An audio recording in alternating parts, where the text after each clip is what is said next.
There's a lot of players coming into this. Take your pick, whether it be your favorite YouTuber, your ex-pro, whoever it is, you've got them in this game. Who are you going to keep your eyes on here? I think there's a few different people. I mean, somebody like X Factor, big Battlefield YouTuber, he's really into his weapons. He'll know which ones to pick. And then you've got somebody like Ponylion HD. He's really good in the vehicles. I can expect to see some good dogfights there today. But obviously, we've got the other end of the spectrum. We've got people like Ali A and Vicstar, who are both big FPS players in their own right. And I think they'll bring something different to the Battlefield today as well. Yeah, I'm really excited to see Drunks as well. Ex-Battlefield 4 pro player for Fnatic. He was a bit of a monster in his time, so he could have some fun here. But we'll see how much he's been able to put into this, because we are into it. And look how gorgeous this looks already. You can see this huge environment, and this map is not small. This is only just a part of it. And, you know, that looked fairly big already. So here we go, with tanks rolling into the battle, and in the background there you can already see some of the capture points. At the top of the screen you can see there are 7 on this map. So actually, in case people are new to Battlefield as a whole, maybe they haven't played the previous iterations and they're just watching this to see what's going on here, we'll jump into the content soon enough. Explain to us how this game mode works so people know what to be looking for here, Westy. Okay, so Conquest is your bread and butter for Battlefield. It's like the original game mode. And, you know, you're fighting for control of the whole map. You've got various things that you need to be looking for, different capture points all over the map. And here already, as you can see, we are on board with Level Cap, and something that I think he's been doing quite a lot recently is playing with the Flamethrower. Now, unfortunately, it switched away, but hopefully we can go back to that in a minute. Yeah, we can definitely check that out. The horses are out now. We're going to have 3 games of this, so don't worry, we'll get to break down this content for you. Yep, and maybe all that Johnny Cash has inspired the Ring of Fire, you know what I mean? It all comes out now, we're going to see it going on. But yeah, this is the horse gameplay that we were looking for. Again, though, you're not going to get away with it. You can't just charge at 2 people and hope for the best. You will be taken down. It looked like the horse may have survived that, but the rider certainly didn't. Well, yeah, that's an interesting point, actually. It's the horse is very similar to other sort of open vehicles where you can die, but your vehicle, or horse in this case, may survive, because the horse has a higher health level than you do. So let's take ourselves through this map as well. What have we seen so far? It looks as though we've got kind of an... Nice takedown. What we're looking at so far is some sick sniping. All right, but coming back to the point, it looks like we've got a nice little area for what may be more infantry-based battling, and then you've got this huge landscape as well. There's quite a lot going on here. If you imagine sort of like an oval shape to this map, at the top of the oval you've got an infantry section. It's almost like a little village, and we're in it now looking at some close quarters gameplay. And this really is sort of your destructible environment of the map. And there's a lot. In fact, I think there are 3 capture points on Conquest in this zone alone. So they are very close together, but they all vary a little bit. As you saw there, there's a capture point around the flag or the antenna. That there is a little bit more open, and then some of the capture points are further into these buildings, and obviously that creates even more close quarters gameplay. And then you go beyond that, and then you've got some of the capture points that are spread further around the edges of the map, and then you have one lone capture point right in the middle of the desert, in between all of the sand dunes. And that's one that's definitely going to be fought over with all the tanks and all of the biplanes flying over. And I'm loving the diversity of weaponry we're seeing so far. Already, you've seen the shotgun coming through, clearing out that close range where in that infantry sort of area where they really flourish, you get to punish. And it looks like we're on board with Sinai. This is not prop hunt, I can tell you that right now. So you've got to get into the battlefield and do some work. So he's going to be going for it, going with the charge here, but you can see the punish come out from the others. Already set up very well with his gorgeous rifles. Going to nick the horse and go for a ride. Why not? Go for it. It's up for grabs. You may as well take it if you can. Unfortunately, he didn't manage to get away there, but you know, that was a valiant effort. I think he deserves some credit there. Always going for the anti-tank line on the horse. That was an interesting way to try and take that one down. And so far, the horses look really good here. They look like they work with the map. They don't seem to be clunky or just, you know, out of place. They seem to be really having a purpose. However, the riders, on the other hand, are being punished. The plane crashes. This environment is absolutely beautiful.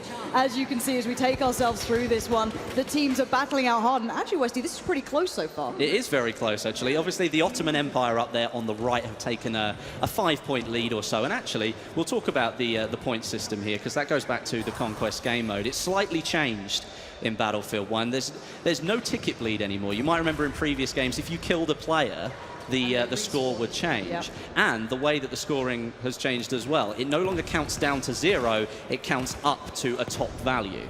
And to remove the ticket bleed puts further emphasis on all of those capture points. You have to capture the flags in order to gain points for your team.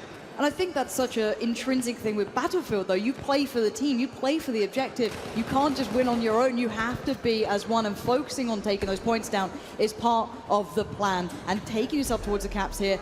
And actually, let's talk through that there, because we saw the bayonet charge coming out. Now, I know some people know this, some don't. Again, you know, new viewers coming through may not realize that maybe that's not always the best idea to take yourself further into it, because maybe sprinting works out better. Can you take us through a little bit of that mechanic? Because I know you know about it. Yes, I do.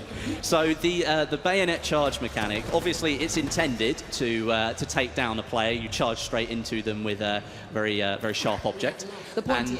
But it can be used in another way, and a lot of people have started using it to very quickly get themselves out of a sticky situation. Maybe they're caught in a crossfire, they don't want to be there, or there's a player in front of them, they're not ready to go. They turn around and they bayonet charge out of the way because you sprint so much faster.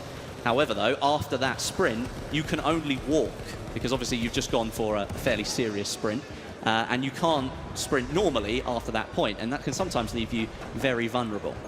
Well, we're going to be seeing that up-close action here. The melee comes out, an absolute takedown comes in. That was lovely to watch. However, the tanks are doing the major work. I think that's actually X Factor in one of those, driving around, doing everything they can. But there are counters to this. Now, maybe new players sit there going, well, how do you deal with a tank? You know, I'm just a man, but there are ways to get around this, isn't there? 100%. I mean, there are specific classes that are actually built to deal with that. And in this game, you're looking at the Assault. And something that you might notice that you might not have seen before in previous trailers or gameplay from the alpha is that the Assault players now have access to explosives. A bit like what you might call C4, but obviously a World War I version of that. So it's more like a dynamite stick. And that's something that you're likely going to see in the gameplay today. Very up close and personal, though. You have to get close to the tank to be able to get near enough to throw the dynamite. It doesn't stick like modern explosives do, so you have to be very close and sort of catch the tank unawares.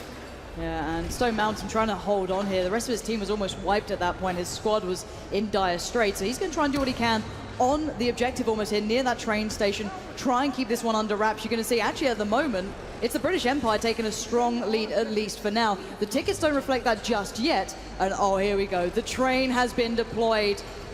The hype train's about to come into the station here, Westy. Yes, this is actually a really interesting bit, because even though it's a behemoth, and yes, it's designed to change the game, it really depends on how you use it. If you don't use it correctly, then you could actually leave yourself more vulnerable. It could go very quickly indeed, and then you've lost your chance to sort of change the tide of the battle. And let's go down that route, actually, because we're going to see it in action very, very soon. The point is, it doesn't really get to the capture points, does it? It only really goes by one. It has an effect on a second. It does do damage. There's no disputing that. Here comes the train now.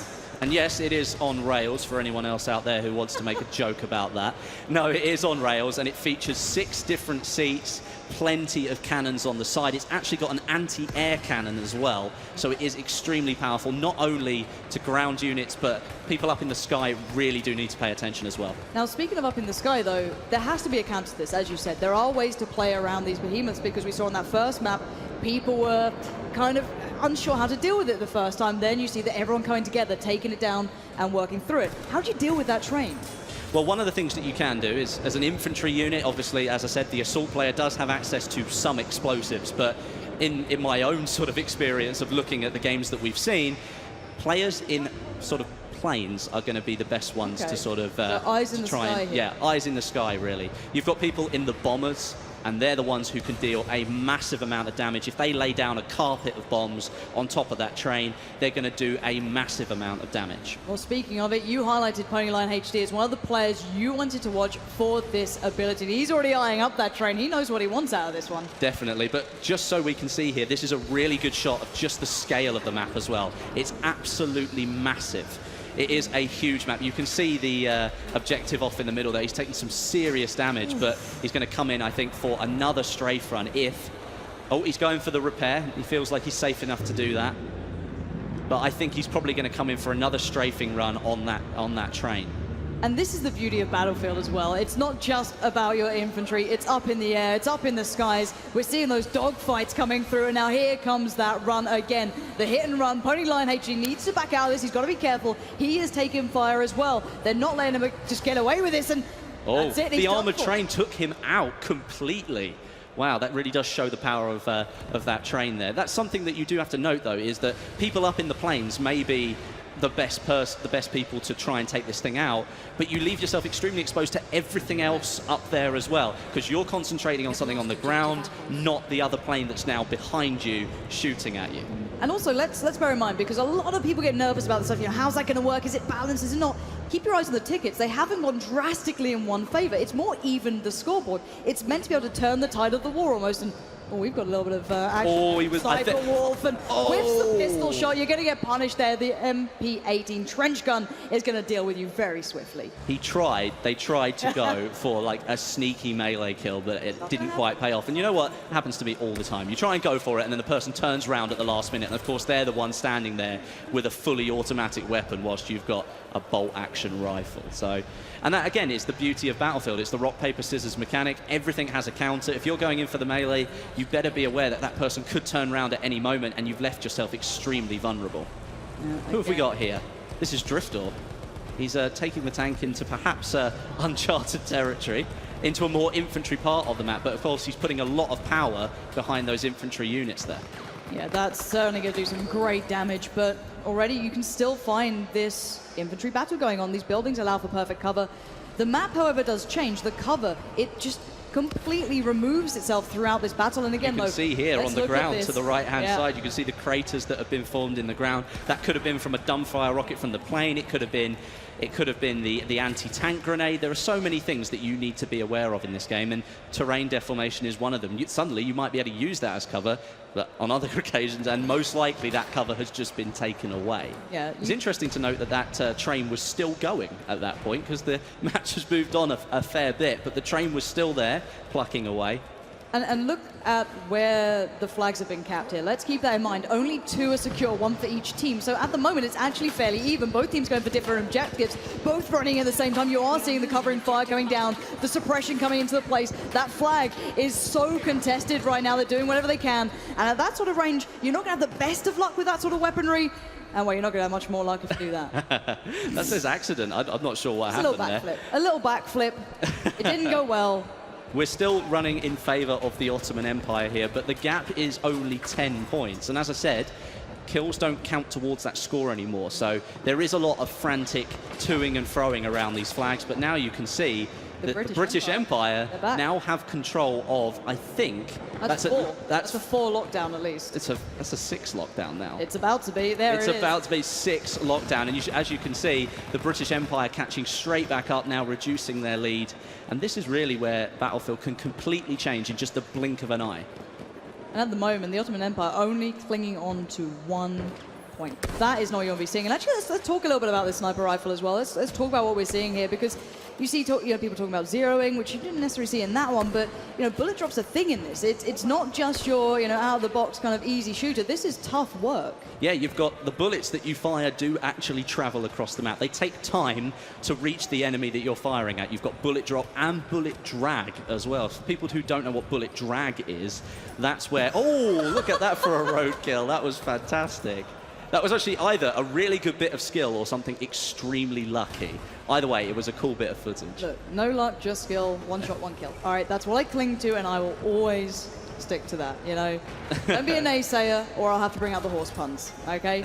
But we are seeing still this back and forth going on. At the moment, the British Empire have turned it round towards more of their favor. However, the clock is running out here. We're down to 1 minute, actually under that. These are the final closing moments. If the Ottoman Empire doesn't come back into this, they could be done for.